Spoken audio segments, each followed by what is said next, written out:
Students, welcome two equations IAS. आज हम discuss करेंगे पर्सन ऑफ इंडियन ओरिजिन या ओसीआई या एनआरआई, इनमें क्या डिफरेंस है, और एनपीआर के बारे में भी बात करेंगे। ठीक है, तो सबसे पहले अगर हम एनआरआई की बात करें, एनआरआई की फुल फॉर्म है non resident Indian. Non resident Indian, ठीक है। एनआरआई जो है, क्योंकि इसमें नॉन रेजिडेंट इंडियन की बात कर रहे हैं, तो वो बेसिकली इंडियन है, इंडियन सिटीजन है। ठीक है, तो इसमें आपको जरा सा भी डाउट नहीं होना चाहिए कि एनआरआई फॉरेनर है या इंडियन है। तो एनआरआई इंडियन सिटीजन है, लेकिन नॉन रेजिडेंट है। नॉन रेजिडेंट मतलब इंडिया में रह नहीं रहा है। ठीक है, उसकी वो इंडियन पासपोर्ट होल्डर है और काम करने के लिए या किसी वजह से बिजनेस करने के लिए इंडिया से बाहर रह रहा है। और एनआरआई की डेफिनेशन की बात करें कि जो कि इंडिया से बाहर रहता हो, पूरे फाइनेंशियल ईयर में देखें more than 182 days, more than 182 days in a year, जो कि इंडिया से बाहर रहता हो 182 डेज से ज्यादा, उस पर्टिकुलर ईयर में उस इंडिविजुअल को नॉन रेजिडेंट इंडियन बोल सकते हैं। मान लो कि 5 साल तक आप इंडिया से बाहर रहते हो, बीच बीच में जाते हो, लेकिन 6 महीने से ज्यादा, मतलब 7 महीने 8 महीने, तो उस पर्टिकुलर ड्यूरेशन में आपको एनआरआई बोला जाएगा, नॉन रेजिडेंट इंडियन। लेकिन उसके बाद फिर आप इंडिया में ही रहते हो तो फिर आपको एनआरआई नहीं बुलाया जाएगा। तो मतलब उस पर्टिकुलर ड्यूरेशन में, फाइनेंशियल ईयर में, जब आप 6 महीने से ज्यादा, 6 महीने मतलब 182 डेज है यहाँ पर, ठीक है, 6 महीने से ज्यादा इंडिया से बाहर रहते हो तो आपको एनआरआई बोला जाएगा, नॉन रेजिडेंट इंडियन। और आपने किसी भी कंट्री की सिटीजनशिप नहीं ली है, आप इंडियन सिटीजन ही हो। ठीक है, तो फिर उनको, जैसे आप मर्चेंट नेवी में या कहीं कोई किसी और कंट्री में जॉब कर रहा हो तो फिर उन्हें एनआरआई बोलेंगे। वो किसी एमएनसी में काम कर रहा है यूएस में, बीच बीच में पेरेंट्स से मिलने के लिए आता है तो एनआरआई बोलेंगे, क्योंकि 6 महीने से ज्यादा 1 साल में वो इंडिया से बाहर रह रहा है। तो ये एनआरआई होता है। उसके अलावा अगर हम बात करें, आपने सुना होगा PIO, person of Indian origin, person of Indian origin, और OCI, overseas citizen of India, overseas citizen of India, citizen of India. अच्छा, जो भी स्टूडेंट्स इस वीडियो को देख रहे हैं, अगर आपको वीडियो पसंद आता है तो वीडियो को लाइक जरूर करें। ठीक है, और आपको कोई डाउट वगैरह है तो कमेंट सेक्शन में जरूर लिखें कि आपको ये डाउट है।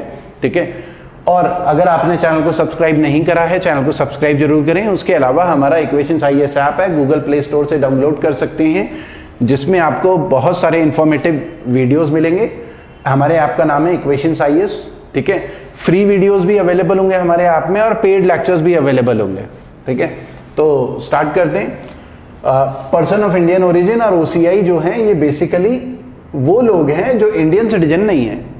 ठीक है, इनको हम बोल सकते हैं फॉरेनर्स, मतलब ये इंडियन सिटीजन नहीं है। जबकि एनआरआई जो होता है, एनआरआई इंडियन सिटीजन होता है, इंडियन पासपोर्ट होल्डर है, उसने किसी कंट्री की सिटीजनशिप नहीं ली है, बस वो जॉब के लिए 6 महीने से ज्यादा एक फाइनेंशियल ईयर में इंडिया से बाहर है। ठीक है, अब ये 2 क्राइटेरिया, अगर पर्सन ऑफ इंडियन ओरिजिन, तो वैसे हम नॉर्मली हमने लास्ट सेशन में भी डिस्कस करा था कि इंडियन ओरिजिन हम उन लोगों को बोलते हैं जो किसी ना किसी ब्लड रिलेशन में कभी ना कभी इंडिया के साथ रिलेटेड रहे। या तो वो इंडिविजुअल कभी पास्ट में इंडियन रहा हो खुद से, फिर किसी और कंट्री की सिटीजनशिप ले ली हो, या उसके मम्मी पापा, दादा दादी, नाना नानी, परदादा परनानी, कोई ना कोई इंडियन सिटीजन रहा हो पास्ट में। ठीक है, तो उसको हम बोलेंगे पर्सन ऑफ इंडियन ओरिजिन। अच्छा, पर्सन ऑफ इंडियन ओरिजिन जो है, इसमें उन कौन सी कंट्री को एक्सक्लूड किया जाता है, ये भी आपको ध्यान रखना है। एक्सक्लूडिंग चाइना के लोगों को, क्योंकि कोई ऐसा क्लेम कर सकता है कि भाई हम 1800 वाली century, 18th century, 19th century में इंडिया का पार्ट थे और उस समय अखंड भारत था, चाइना भी इंडिया का पार्ट था। कोई बोलेगा जो है 1100 एडी में हमारे परनाना कोई इंडिया के पार्ट थे और चाइना उस समय इंडिया का पार्ट था, अफगानिस्तान इंडिया का पार्ट था। तो कोई ऐसा क्लेम ना करें। तो इसमें ना क्लियरली एक्सक्लूड करा हुआ है कि जो चाइना वाली जो लैंड है, सॉइल है, उसको बिलोंग नहीं करना चाहिए, उसको इंडियन ओरिजिन नहीं बोलेंगे। या जो पाकिस्तान, क्योंकि कोई ऐसा बोल सकता है कि नहीं नहीं हम तो, क्योंकि 1945 में तो पाकिस्तान भी इंडिया था तो हम तो इंडियन हुए, हमारे दादा दादा, हमारे परदादा, तो पाकिस्तान तो बाद में बना 1947, तो उस समय तो हम इंडियन ही थे।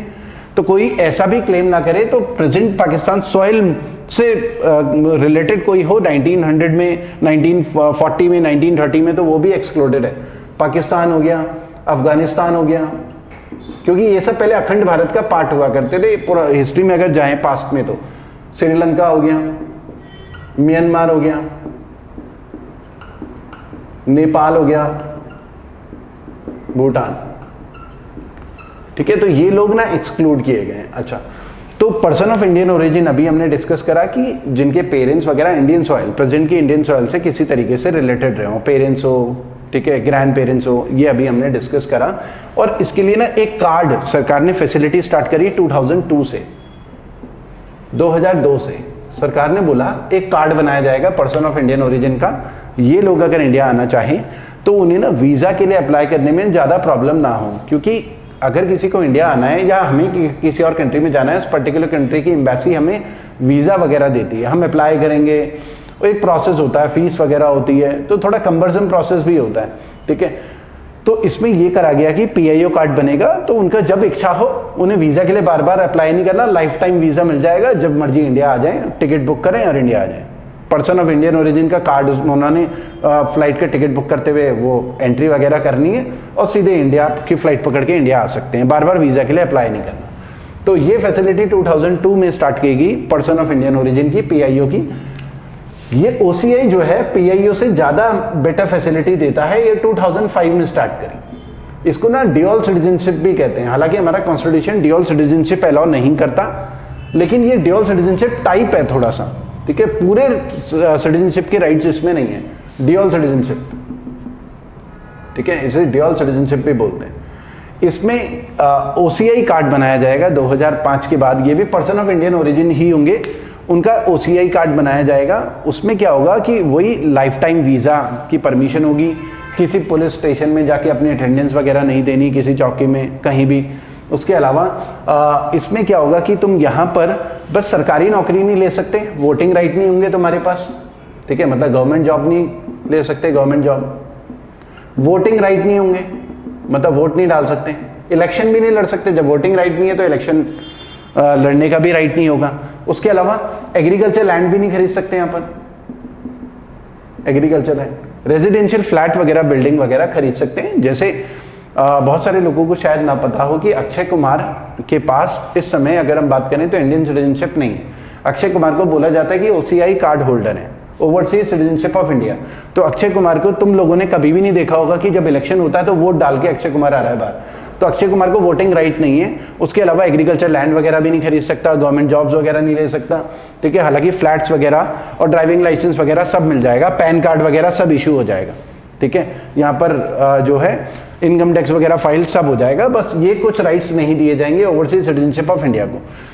उसके अलावा इसमें इंपॉर्टेंट ये है कि मोदी सरकार ने 2015 में 9 जनवरी 2015 को, क्योंकि कई लोग ये कह रहे थे, कुछ लोगों के पास पीआईओ कार्ड था, कुछ लोगों के पास ओसीआई कार्ड था, जो एनआरआई, जो पर्सन ऑफ इंडियन ओरिजिन बाहर थे, इनमें ज्यादा बेनिफिट थे।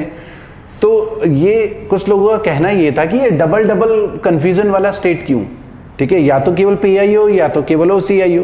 तो गवर्नमेंट ऑफ इंडिया ने क्या करा, मोदी सरकार ने 9 जनवरी 1915 को, 9 जनवरी को क्या मनाया जाता है, एनआरआई डे मनाया जाता है इंडिया में, क्योंकि 9 जनवरी 1915 को महात्मा गांधी जो है साउथ अफ्रीका से इंडिया वापस आए थे, क्योंकि महात्मा गांधी भी एनआरआई थे लंबे टाइम तक, ठीक है। 1892 में एक दादा अब्दुल्ला थे, उनका केस लड़ने के लिए साउथ अफ्रीका गए थे, फिर वहीं बस गए थे, फिर सत्याग्रह वगैरह कई चीजें वहां पर करी, आंदोलन वगैरह, फिर 1915 में इंडिया वापस आए थे। डेट थी 9 जनवरी, इसलिए एनआरआई डे मनाया जाता है 9 जनवरी को।